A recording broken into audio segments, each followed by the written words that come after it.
Сіздің кешіріміңізге ең лайықты жан, немесе кешіріміңізге ең лайықты адамдар кімдер?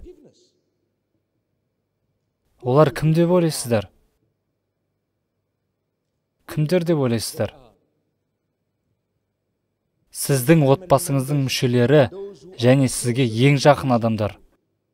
Олар сіздің кешіріміңізге бәрінен бұрын лайық адамдар. Сізді сынау үшін дәл солар сіздің жақын адамдарыңыз болды.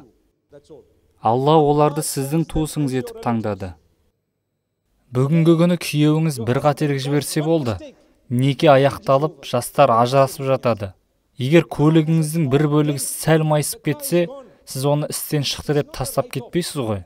Сіз оны мастерге апарасыз, оны жөндеп аласыз, ескі сенімді көлігіңізді кері қайтарасыз. Ал әйеліңіз бір қателік жіберсе не болады? Ажырасасыз. Себебі неде? Артымнан 20 мың қыз жүгіріп жүр. Бұлай істеуге болмайды. Олар сіздің байлығыңыздың артынан жүгіріп жүрген болар. Ақшаңыз кеткенде олар да кетеді артынан. Алла бізді кешірсін. Сізге адамдармен қарым-қатынасыңызды жақсарту керек. Біреу қателік жіберсе, оны кешіріңіз. Ерлі-зайыптыларға бүгінде берілетін кеңес, егер жұбайыңыз қателік жасаса, оны тастап кетіңіз. Тастап кетіңіз. Ажырасыңыз, ажырасуға беріңіз. Не болды? Ой, болмаш нәрсе, үлкен нәрсе. Не болды ал?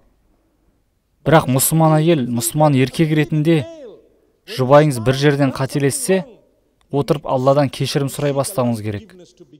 Екеуіңіз де. Алладан кешірім сұраңыз, және ол сізді кешіргенде, жаныңыз тазарғанда, сіз дұрыс ойлана аласыз.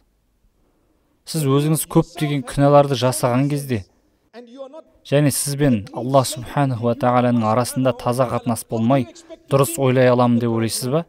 Қалай ойлайсыз? Әрине жоқ.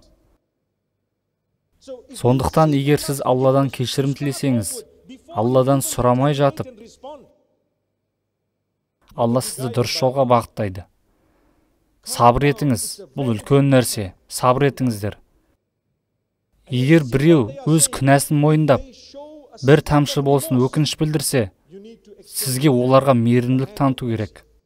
Егер ешқандай өкініш болмаса, сіз бұған басқаша қарай аласыз. Бірақ кем дегенде бір тамшы өкініш болса да жеткілікті. Біздің қайсымыз қателеспейміз. Егер дәл осылай болса, біздің әрқайсымыз ажырасып кетер едік.